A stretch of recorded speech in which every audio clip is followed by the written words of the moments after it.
ನಂಡೆತ್ರ ಬೆಲ್ಲ ಹರಾಮತ್ತೆ ಯಾರು ಇಲ್ಲ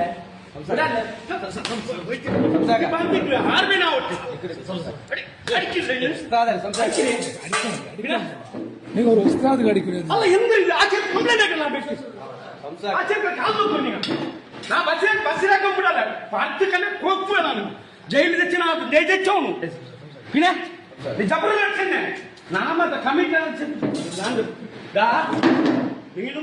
അയ്യോ തല്ലല്ലേ, ഉസ്താദാണ്, ഉസ്താദിനെ കാര്യങ്ങൾ തല്ലൂ.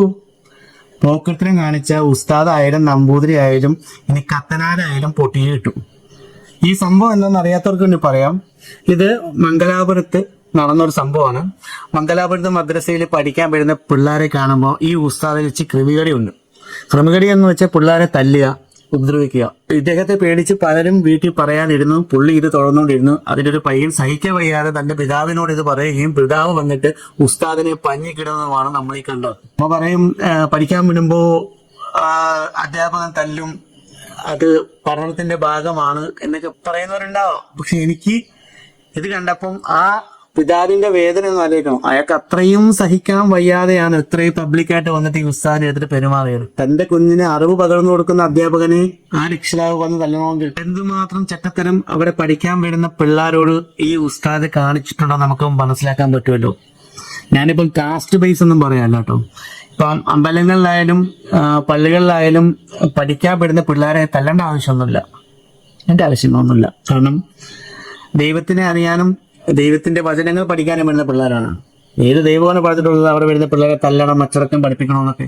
തല്ലാൻ എന്ത് റൈറ്റ്സ് ആണ് നിങ്ങൾക്കുള്ളത്? അതിനാണ് ഇപ്പൊ ഈ ഉസ്താദ് വാങ്ങിച്ചു കൂട്ടിയത്. നമ്മളുടെ പിള്ളേര് പഠിക്കാനും അങ്ങനെയുള്ള കാര്യങ്ങൾക്കൊക്കെ ഇങ്ങനെയുള്ള സ്ഥലങ്ങളിലൊക്കെ പോകുമ്പോൾ അവരെയും ദൈവത്തിന്റെ അടുത്തെങ്കിലും അവരുടെ സുരക്ഷിതത്വം ഉണ്ടെന്നല്ലേ നമ്മൾ വിചാരിക്കുന്നത്. പക്ഷെ അവിടുത്തെ അവസ്ഥയും വളരെ കഷ്ടമാണ്. സമുദായത്തിന്റെ വേഷപ്പെട്ട് എന്ത് പോക്കിരിത്തരം കാണിക്കാം എന്ന് വിചാരിച്ച ആ സമുദായത്തിൽ തന്നെ അടികൊള്ളുമെന്നാണ് ഈ വീഡിയോ നമുക്ക് മനസ്സിലാക്കിയത്. അതുകൊണ്ട് പിള്ളേരെ കാണുമ്പോൾ ചൊറിച്ചിലുള്ളവരോട് ആണ് എനിക്ക് പറയാനുള്ളത്.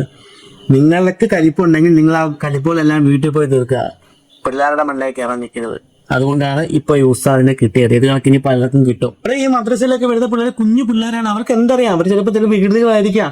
അവരെ എന്നും വന്നിട്ട് പറഞ്ഞ് തിരുത്താൻ പറഞ്ഞ അടിച്ച് അവരുടെ ഉള്ളിലൊരു ഉസ്താദെന്ന് വെച്ചൊരു വലിയ ഭയം ചെലുത്താൻ ഏത് ദൈവമാണ് നിങ്ങളോട് പറഞ്ഞിട്ടുള്ളത്?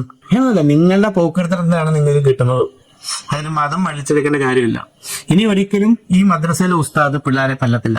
കാരണം നാറാവുന്ന തന്നെ മാക്സിമം ഇപ്പൊ നാറിയിട്ടുണ്ട്. ശരിക്കും ആ പിതാവിന്റെ കയ്യിൽ നിന്ന് വാങ്ങിച്ചു കൊടുക്കുന്നത്. പിതാവിന്റെ വികാരം മനസ്സിലാക്കണം. അയാൾ എന്ത് വിശ്വസിച്ചാണോ ഇവിടെ വിട്ടത് അതിന് വിപരീതമായി പ്രവർത്തിച്ചുകൊണ്ടാണ് ഉസ്താദിന് ഇപ്പം കിട്ടിയത്. ഇതുപോലുള്ള കുറച്ച് അച്ഛന്മാരും മതി ഇതുപോലുള്ള ആൾക്കാരുടെ ക്രിമികളി മാറാൻ. അപ്പോ വല്ലവന്റെ കൊച്ചിന്റെ ദേഹത്ത് കൈവെക്കുമ്പോൾ ആലോചിച്ചിട്ടും കണ്ടൊക്കെ കൈവെക്കണം. അല്ലെങ്കിൽ ഇതുപോലെ പബ്ലിക്കായിട്ട് നാറേണ്ടി വരും.